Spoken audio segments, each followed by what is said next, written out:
coming from someone that doesn't really come from, you know, mansion and all. I think just the Queen's cousin or something. Yeah, guys, a plot twist. Plot twist. I'm actually part of the royal family. You're Prince Charles.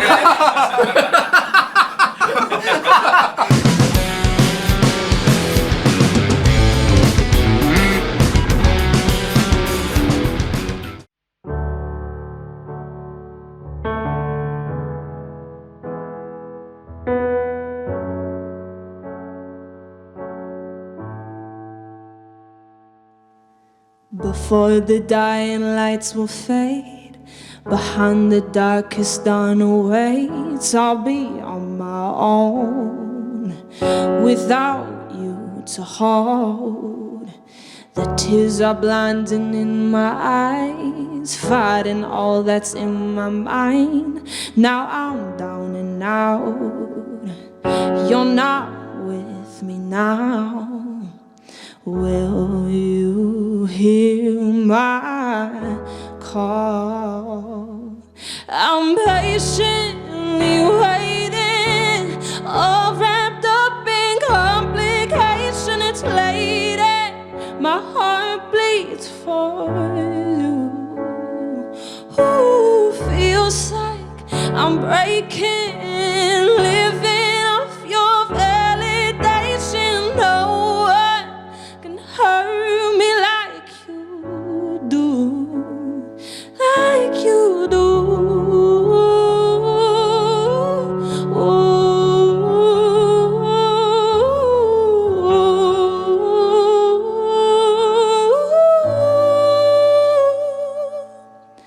You held me, girl, like it's a stone. It weighs me down to the unknown. I'm not giving up. Although I crave your love, I'm covering up all of my wounds, finding lies within the truth. Is that where I stand? Doing the best I can. Will you hear my call? I'm patient, waiting, all wrapped up in complication. It's late and my heart bleeds for you. Ooh, feels like I'm breaking, living off your validation. No one can hurt me like you do, like you do.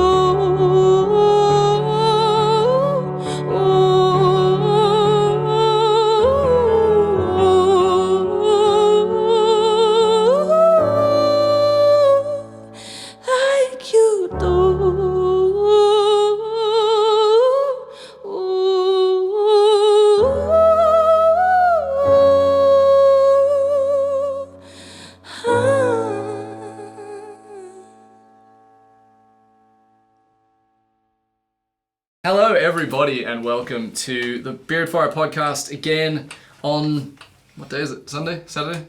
I mean, it comes out on Monday, so we could be professional and pretend it's Monday if we I'm want. not even gonna, we've already just blown that, but it's all good. We are here with the amazing Jessica Doolan. Thank you for having Fresh, me. you're very, very welcome. World's biggest chai fan. Yes. Of course, my chai latte is in my hand. Hashtag chai girl. I know.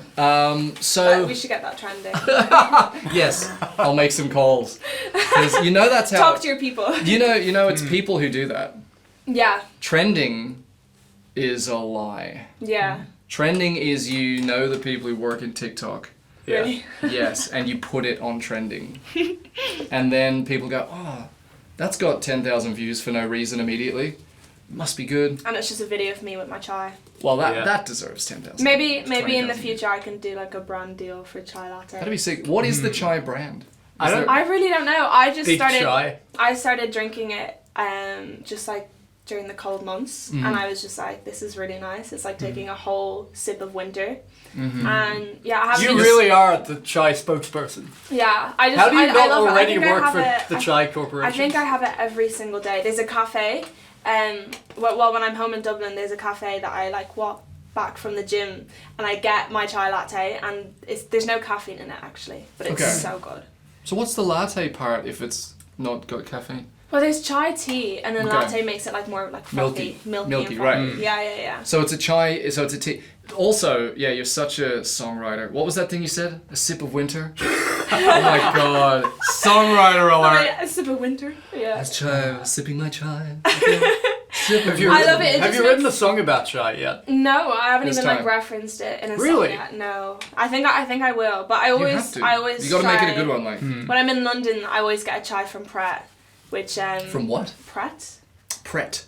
Yeah, that's like the place. There's like so many stores around London. Do you find it with they're actually making one in Connolly Station? I knew it. You see, this is oh well, there you go. Gives you more excuse to come to Dublin. And there's one on Dawson Street. It's great. But I always get that before I get a chai latte before I write my song. And this is why we're here. Oh really? So it's kind of part of your process. Yeah. And what is so? For those who don't know, Jessica... What is chai? What is chai? I literally thought that's what you were going to say. The chai cast. We actually had that conversation. The chai cast. I think the last time I was on I know we did like quarantine FM. Yeah. Yes. I was talking about avocados. Do you remember that? Oh, that's right. Yeah. Yeah. I think with foods I go through phases and I think. What's the weirdest food phase?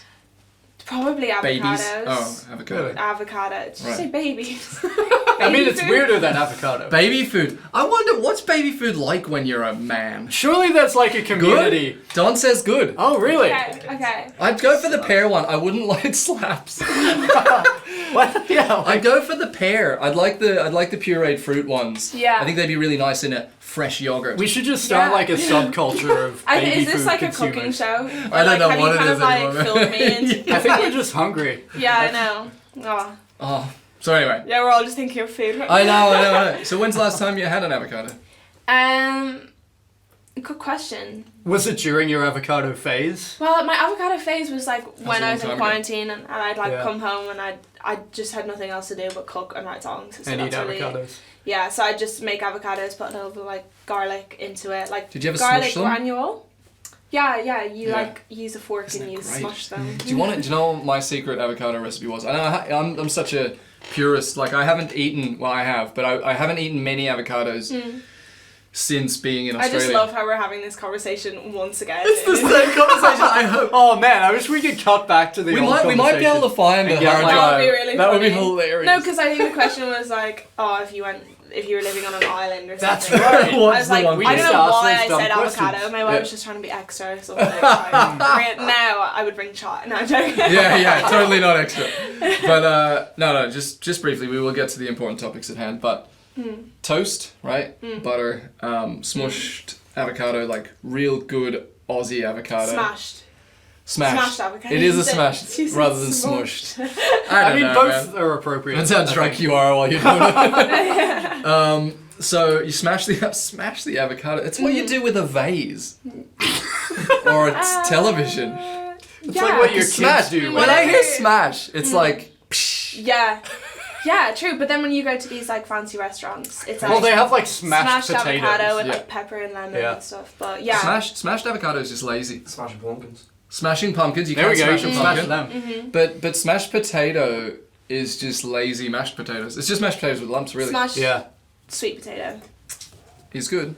So sweet potato chips are good. But anyway, you get your you smash your avocado, and then it's very simple. Beans, if you're feeling. I do like beans. Beans. Have you ever had? Do you grate cheese on your beans? No, I'm not really a cheese gal. Really? No, sorry. We might have to end this cast. Are you lactose intolerant or just no. I just we don't like intolerance on the show. I mean, I had a pizza. Generally. I had a pizza the other day. Right. Okay. But I just don't really like melted cheese.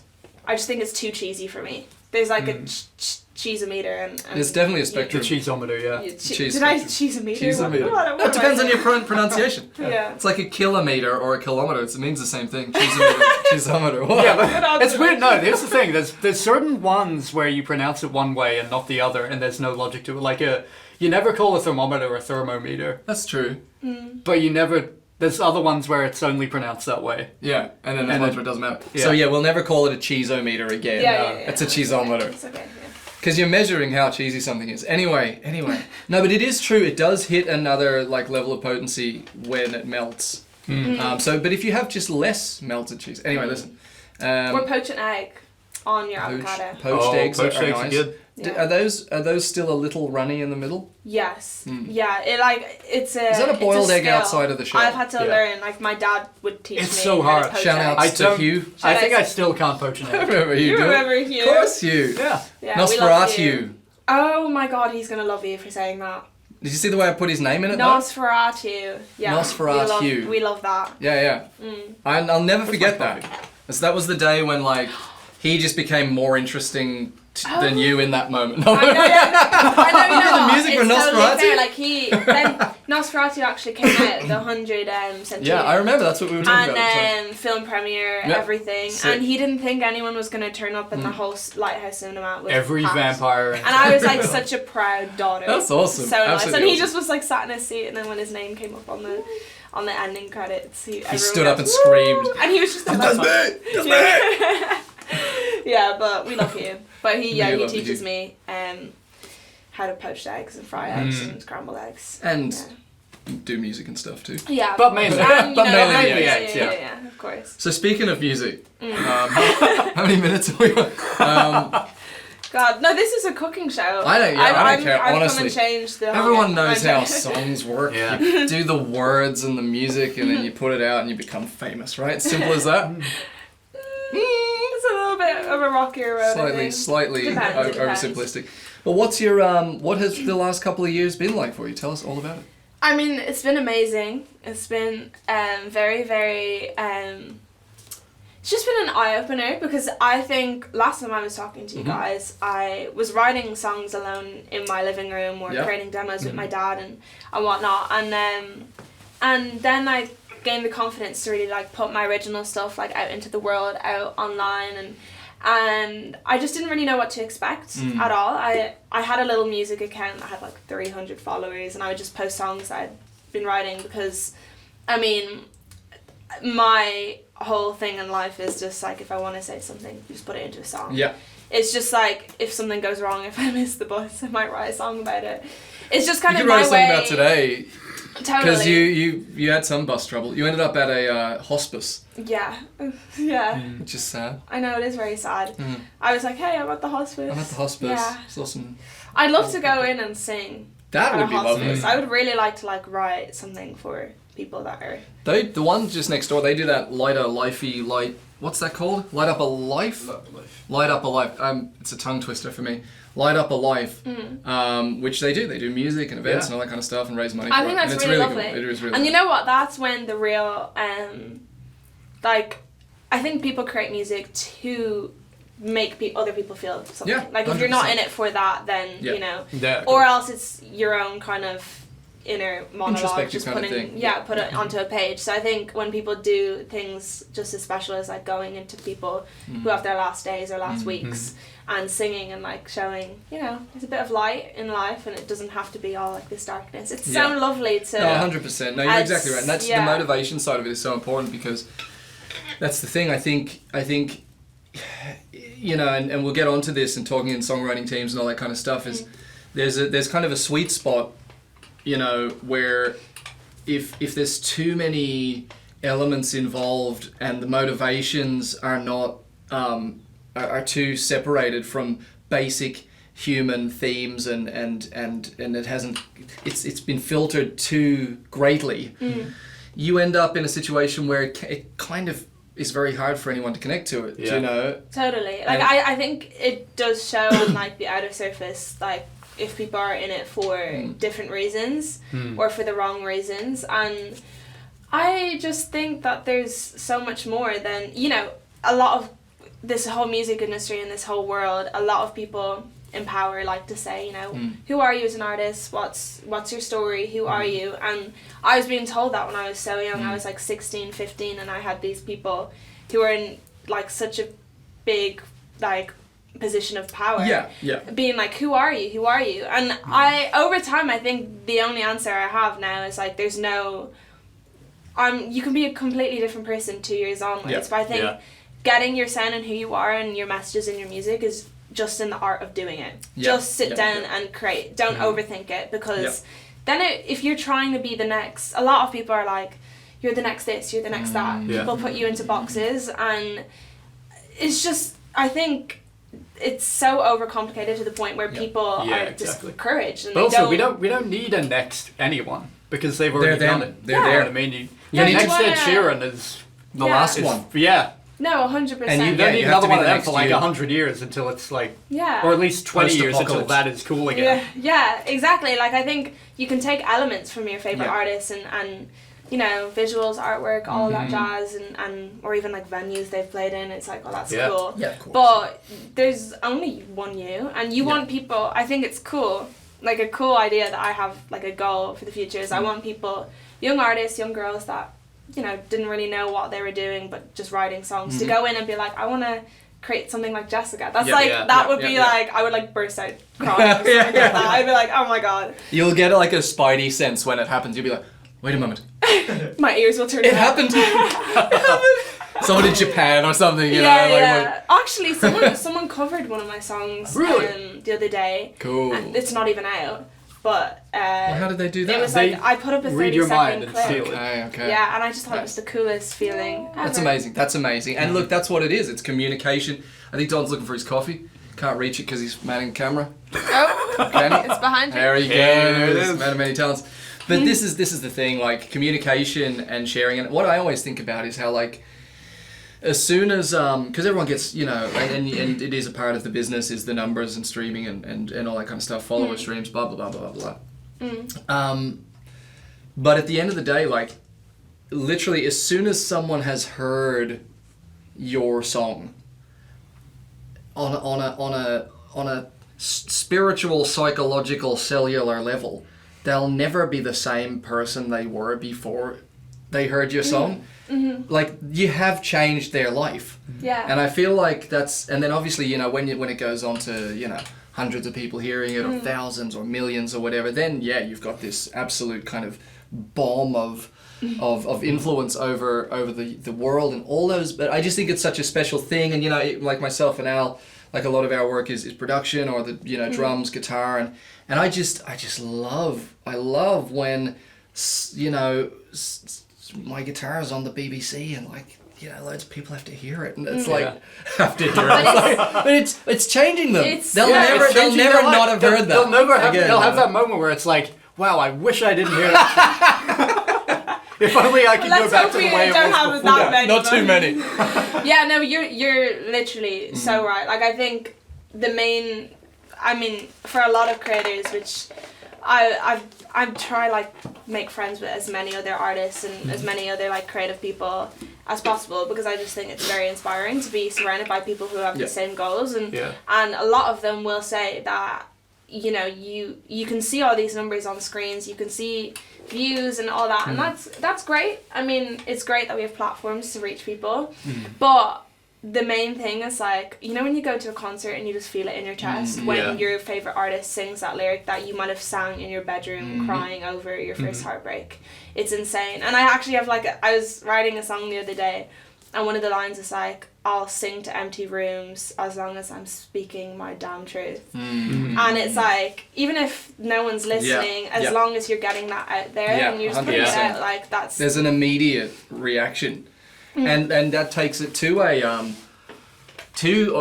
almost kind of spiritual realm, where as soon as you do, you know, express yourself in that way, you get a feedback from the ether or whatever it is that's going on beyond us. Do you know what I mean? So in terms of that was the chair.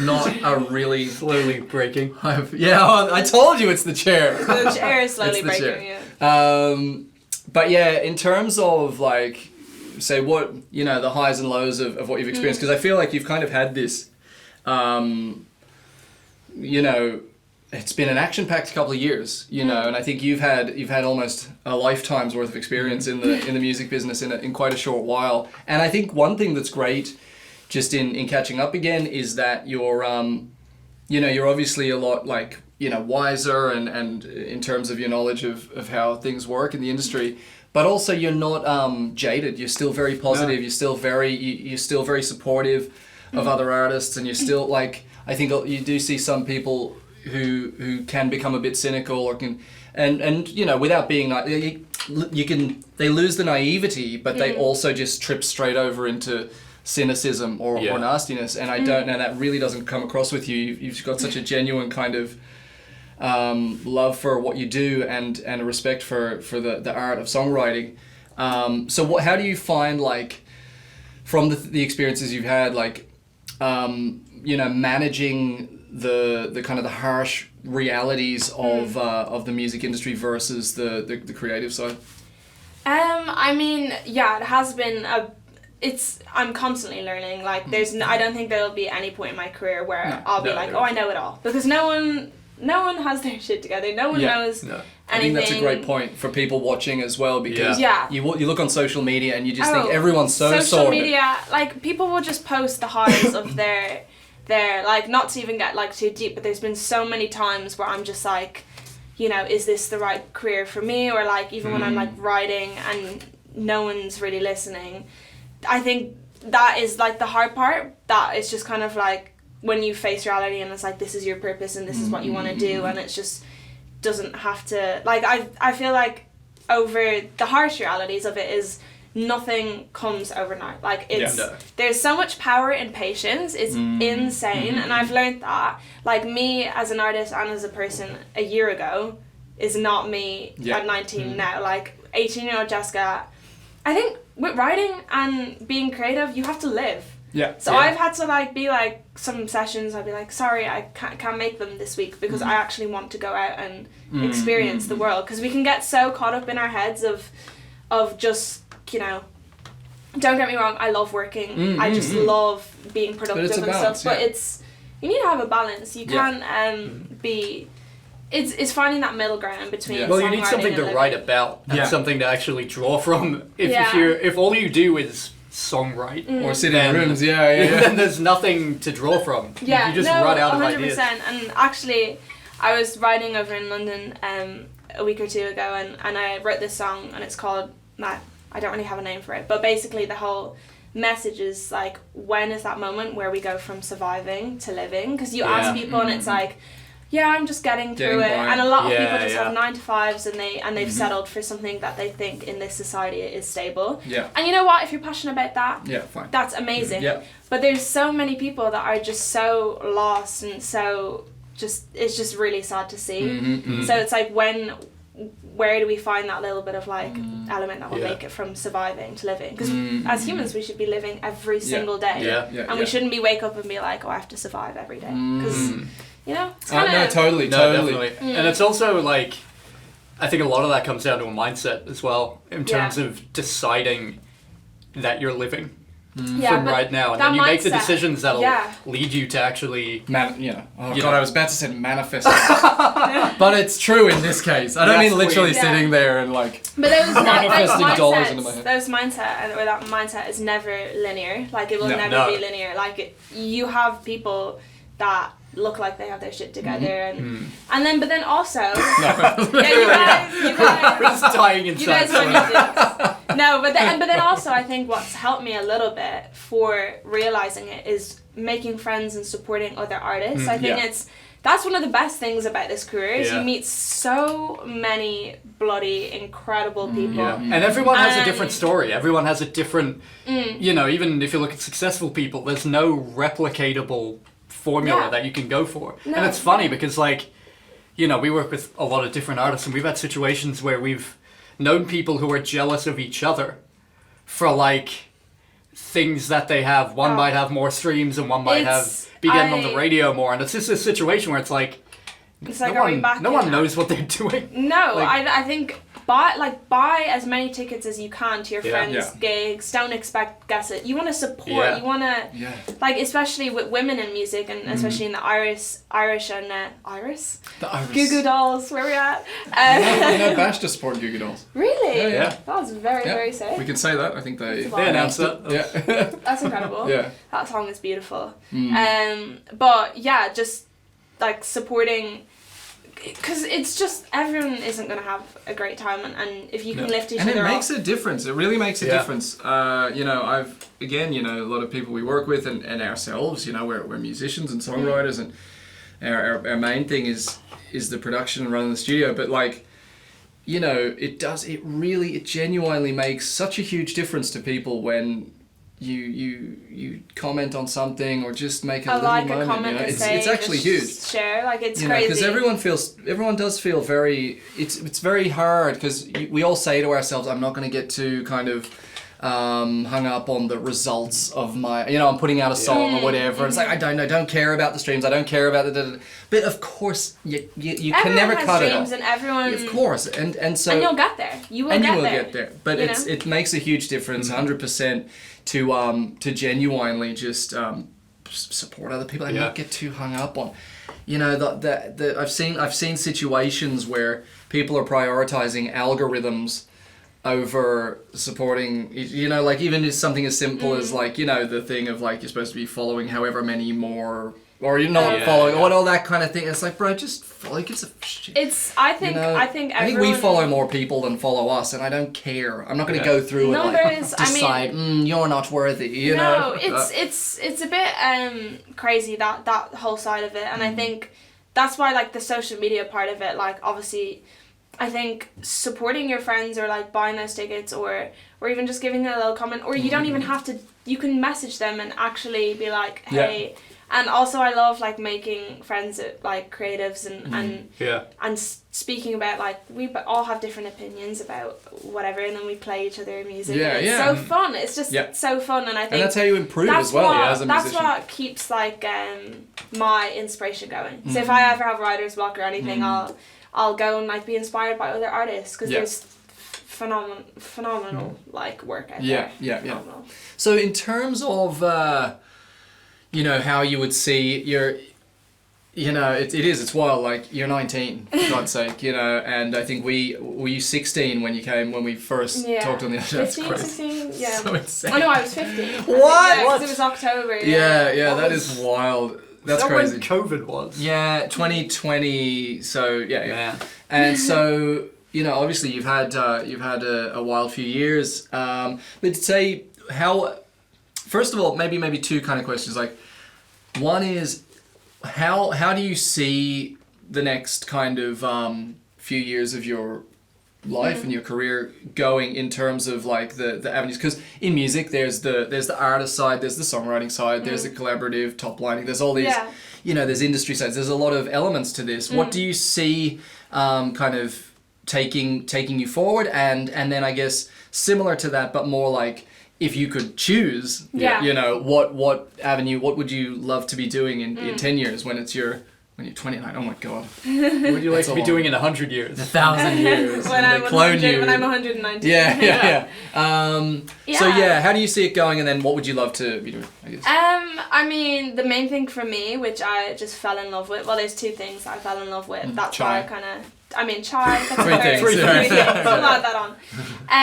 I just love songwriting. I think even if it's something that, like, if I'm writing for, I'd love to, like, I'm starting to write for the artists as well. So I will go into the room and I want to be, I just want to, like, if someone's talking about me, I just want them to be like, yeah, she's really nice, and I felt like comfortable enough to open up to her, because I think that's so important in sessions. And yeah, I love the songwriting side of it, but obviously I fell in love with performing live. Yeah, and you're an incredible performer as well. Like. I'm addicted to performing live. I just love the adrenaline, and that's always what will be top of my list. Like playing, so for the next like 5 years, I think writing and playing live is like the things that will keep me going. I think there's, obviously I have like a board at home with all my goals, and I want to tick them off, and like I should get one of those. Yeah, it's like a little whiteboard, and I have just like there's no like time. Yeah. There's no like times or dates, because I think they'll all come when like I'm mentally ready. Yeah. Well, I mean, putting that kind of pressure on something is just unnecessary as well, because any one of them could happen at any time. So it just depends which way things go. I could wake up tomorrow and I could literally tick one off. Tick one off. You know, there's a few ticks off actually. Nice. But yeah, I think setting goals for yourself in that way is really, really great, but not set any expectations. Like, I think everything will just come. It will just happen, and it will just flow. And if you're surrounded by people who, I just really want to make younger Jessica proud, because I just imagine that like 14-year-old girl like writing songs, not even thinking that they could reach anything. Type of leaders or anything, or any type of people. And obviously busking was really great. I still busk a little bit, but I spend most of my time in London writing. That's but kind you've of done like, it, you know what I mean? Like, you've got, you know, busking is an amazing thing to have done at some point, a lot. Just so you have that it's so experience humbling. and that. Oh yeah, definitely. But did you ever get robbed? I've had like someone You've throw. had a scoop? I've had someone throw. God bless her. She was definitely on something, which is really sad. But she had like threw a glass bottle at a pole that I was like singing, and she And did it? And then she started setting her hair on fire and stuff. Okay. Yeah, it was. Yeah, it's kind of you see, and then but then you did have you keep like. Playing? Yeah. Hell yeah. But my dad actually was there, so I was like, you might have to duck a little. But then there's so many funny. I think it really preps you for like actually performing live. It like, does, yeah. It's like, hey, at least no one's gonna probably throw a bottle at me. Yeah, exactly. Or some guy, he would come over and he'd, I don't know, just start doing percussion on the bin beside me and then play the tin whistle. And when I was playing my set, so it really that's worse than the bottle. So if anyone wants to join me on stage, I'll take someone throwing a bottle at me over tin whistle out of nowhere. Percussion on the bin. But yeah, so that kind of experience, but I just love it. But then some days it's going to just be my parents or my dad or even no one. And then some days you gather crowds, and I think learning that from a young age, realising that it's not going to be like again exactly. at any way. And you just multiply that by as many times as you want like for, in my for any head, kind of when I'm on stage of your career. In my head, when I'm in Grafton Street, it's Wembley. I always finish my set saying thank you, Wembley. But you know that time will come hopefully. But you know we're thinking about busking days. I mean, I still. We did. I remember one thing. You must know. We know. We know. So we know. Like we with the Dublin City Rounders, we didn't do it a lot. We mainly did just lots of gigging, you know. But we were similar enough. But when we did do the busking, we only did it for a few extra bob here and there, you know. And I remember one time we were absolutely broke. I can't remember what it was, about probably 8 years ago or something like that. And I just remember music's so weird, the highs and lows of it, you know. So I think it was only the week before we did a gig in the US Ambassador's residence. Do you know what I mean? Wow. And we've played for the president. We did this. We did all this stuff, you know. But anyway, casual. So yeah. Anyway, I was saying we played the US Ambassador's residence, and we were there with like. That's right, Andy Lee. He was the world middleweight champion at the time, and it was like, you know, and he's a lovely guy. He actually ended up coming to a few of our gigs. But anyway, a few days later, a few days later, we were broke, and we're like, oh man, we got to do some busking. Let's just get some cash together. You know, we got a gig coming up at the end of the week, but we'll just do a bit of busking. Went down and it was like, I think it was like in February. I think it was about 11 o'clock in the morning. We were basically the only people out there. We're the only people out there because we thought, look, let's just get a little bit before it starts getting busy. How much is like a Whopper? How much can we share a Whopper for? Anyway, so what happened was we're playing there. The freaking US ambassador and his wife walked past, you know. What? And we'd seen him like the week before, you know. And he's like, how you guys doing? You all right? And we're like, yeah, everything's great. We're just playing in like 2 degrees. You know, we love it. We love this. Yeah, you were dedicated to the grind. Yes, would you like a song? And anyway, it's just, Did you dedicate Did he give us money? He must have. I don't think. Wait, he must have. He must have. Like, there's no way. Yeah. He'll be watching this and he'll be like, yeah, I gave you guys. Heck yeah, I did. Heck yeah. I gave you $1. Straight from the American taxpayers. Also, there was a time we were busking, and this is just the Rohan and Al show now, but no, I'm messing. No, tell me more. But what's his name? The Waterboys. The guy from the Waterboys, Mike Scott, the singer from the Waterboys. Yeah. He bought one of our CDs at a busking. Oh, wow. And you know, these kind of things it's happen. It's those little moments that you kind of, especially from someone that's so iconic. Yeah, well, this is the thing. Just sort of like other musicians that you really like admire. And those are the things, like you were mentioning before, that make a huge difference to artists, you know, especially if you are busking up a Whopper, you know what I mean? It's like, you know, cool, you know, those little things that keep you going. Everyone starts from, you know, day one. Like everyone starts from, and I mean, people are born into different situations. There's a lot of artists that do have a bit of privilege that, you know, they might. It's just a reality. In any industry and, you know, as well. They're aware, which is totally valid, but sometimes. No, they didn't choose it.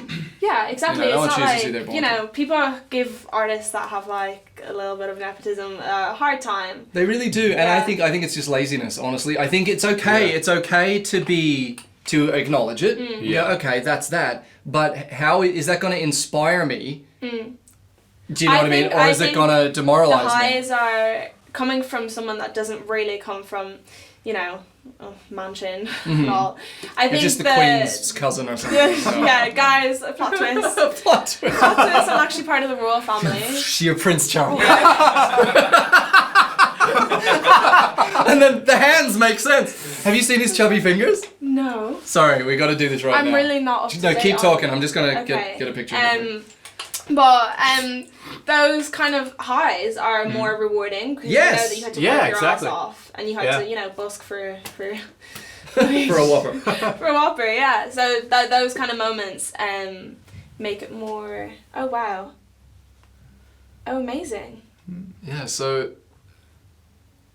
Any resemblance? None at all. No. You're absolutely fine. Al, did you put a little picture of the fingers up on the corner thing? I'll ask Prince Charles to like. Okay, so gosh, we could literally. He's the king, isn't he? Wow. He's the king. King Charles now. Is there Coronation Day? Oh, I don't know. Is he actually the king yet? Saturday. Oh. I'm going to be in London that day. Me and my mum. Oh, of course she is. Oh, yeah. No. Have you and Prince Charles ever been in the same room together? This is bullshit. No. I didn't even know. Oh, I have to be in London for the coronation. I had no clue. This is so good. We can say we have King Charles on the then, podcast. I had no clue, and my mum was like, "Oh yeah, you know this is happening," and I was like, "Oh, do we have to go?" And she's like, "It's an iconic day." And then as soon as he comes out as the king, it's like, "Where'd Jessica go?" It'll be all over Sarah Jane's Facebook. Who's Sarah Jane? My mum. Oh, that's right. That's right. I'm like, yeah, I totally knew that. Don't think I've ever told you my mum's name. So yeah. I mean, yeah, that. I have seen her on Facebook though. Oh really? Like, probably like she tags me and stuff. Yeah. She a tagger. She's a tagger. She's a tagger, boys. We got a tagger. Yeah. What the hell are we talking about? Right. Tell us before we wrap up. Tell us about the song you played before. At the start of this show. The song I played is called Like You Do, and it's one that I wrote like a year and a half ago, 2 years ago.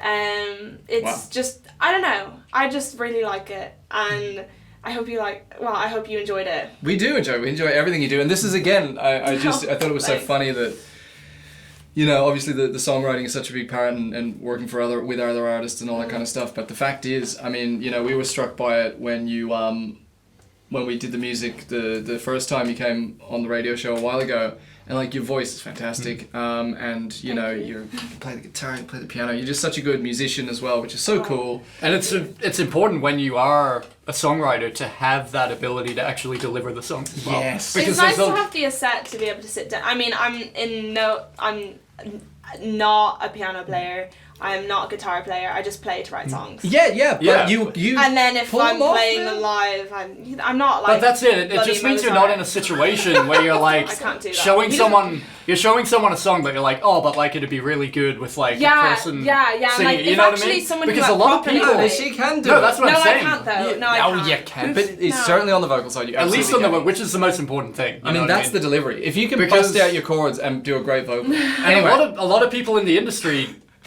don't have the imagination to hear a song performed, you know, in a kind of mediocre way and imagine how it would sound with like an incredible singer behind it. So the fact that you have the voice to actually like deliver that is really important. No, it is true. It is true. And getting the message across, you know what I mean? It could be the best song in the world, but like... If it's not presented well, and this is the thing, like we were talking about A&Rs, you know? Yeah. Love them. But no, they're great. They're an important part of this is all be cut. We'll just cut to the bit where we laugh. But what I'm trying to say is look, I'll say this. People, you know, sometimes people in labels, sometimes decision-making people in labels are not, don't have great vision in terms of, like Alex was saying, hearing like a rough demo or a crap take of something and being able to... filling in the blanks. hear the goal that's there. So that's why, you know, anything we've been involved with where we have to do something with labels and stuff is like you have to present it like it's a finished product almost, you know, and that way they can just go, oh, that turns me on right away. I don't have to use all this imagination, because a lot of them don't have imagination. But like with songwriting, I think that one song could take 2 hours, one song could take 5 months to do. Yeah. And you could write one line a day for it. Yeah. You know, there's no right or wrong, there's no rules. Totally. I just think being your own muse and then taking elements from different artists. Chai is a good muse. Chai is always my like pre-session go-to. Yeah. So this has been the Chai Cast. I hope you've enjoyed it. And let everybody know where they can find you on social media and all that kind of stuff. Yeah. Will I let people know? Yeah, you let people know. Oh, okay. There's people there and there's people there. Pick one of the people. You. You. Hello there. I'm Jessica Doolan X on Instagram. Basically on everything. Facebook, TikTok, all the shebang, YouTube. Not on YouTube, I'm Jessica Doolan. I still need to get a username that's just without the X. There's a girl that has my username, but she hasn't been online in 6 years. We will crush her. So... We'll write a song about her. Yeah, we'll write a song. Yeah. It'll change her heart. It'll change her heart. It'll make her delete all her accounts. Yeah. That's what we really want. Yeah, but because a lot of people see my username and they're like, Jessica Doolanks. And I'm like, that oh my is god, not me. I'm calling Jessica you Doolanks from now on. Doolanks, no. Someone that that sounds like such a cool alien. Oh wow, maybe that should be my stage. Dude, it sounds like a guy from Mass Effect or something. He's got tentacles though, or something. No, it's like the Lorax. He's got two General Doolanks. Or like a Lorax. It could be a friend of the Lorax, the Doolanks. General Doolanks. He's summoning you to the council. Wow, and he's got like 8 mouths. Anyway, listen, Sing 8 songs at a time. Alright, yeah. But that's where you can find me on all platforms. Jessica Doolan I'm X. so bad at promoting myself. That's all good. Jessica Doolan Follow X. me, Yeah, please. it'll be fine. Listen, cannot wait to see what comes for you in the future, and really great to catch up again. So thank you for joining us on the podcast. Thank you, and thanks for the chai. No worries. I've just been holding it and it's empty, so yeah, that's great. I'll Waiting take on a it. refill. That's a hint. Cheers, guys. Bye. Done. Yeah. Okay. Now sometimes.